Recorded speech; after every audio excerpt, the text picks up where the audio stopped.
Imagine you're sitting across from someone who looks perfectly normal. Polite smile, maybe a warm handshake. And yet, within a few months you'd be willing to empty your bank account, cut ties with your family, and chant their name like they're the second coming of some divine savior. Welcome to the art of psychological seduction. Not the romantic kind, the kind where your mind gets gift-wrapped and handed over without you even realizing it. See, cult leaders don't need guns or cages. They have something infinitely more efficient, your own brain chemistry, and they know how to play it like a grand piano. Step 1. They give you the love bombing treatment. Endless compliments, warmth validation so intense it feels like a spiritual awakening. You think you finally met people who truly see you, but that's the hook, because once your brain is addicted to that dopamine rush, you'll do almost anything to keep it coming. Then comes the isolation trap. They don't lock the doors. They just fill your life so completely that there's no room left for anything else. Friends who don't get it become the enemy. Family becomes toxic.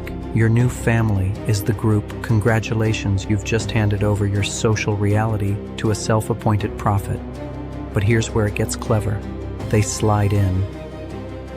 The us versus them narrative.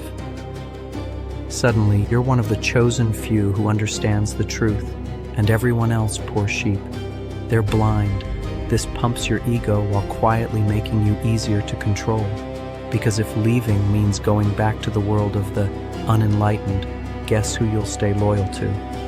And while you're basking in your new identity, they slip in. Fear programming.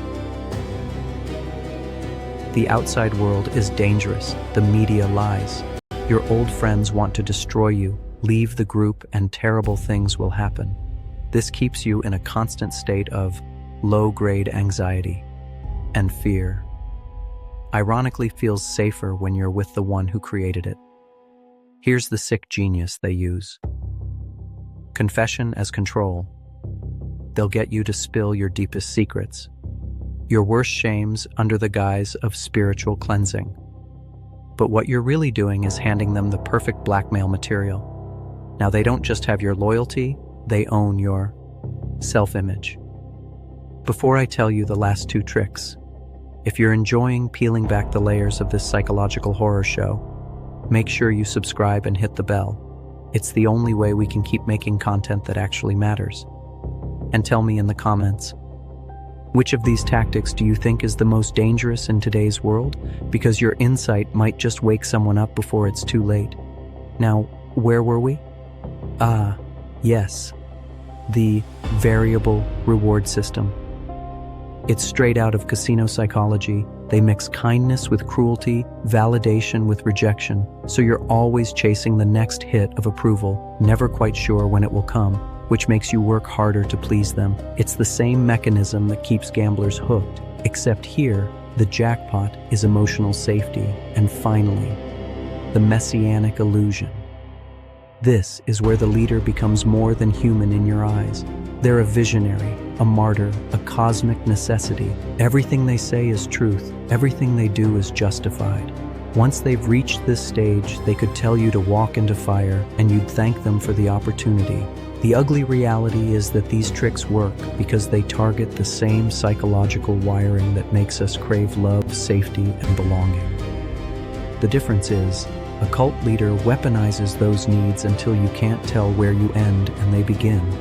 And by the time you notice, if you ever do, you've already rebuilt your entire identity around their approval. The truth is that most people think they'd never fall for something like this, but that's exactly what makes them vulnerable. Because the second you think you're immune, you stop noticing the little manipulations, the subtle grooming, the way your reality shifts by 1 degree at a time until, suddenly, you're not living your life anymore. You're living their script. So here's the uncomfortable question you'll probably avoid answering. If the right person came along, said all the right words, and made you feel seen in a way you've never felt before, would you even notice that you were already stepping into the Seder cage and closing the door yourself?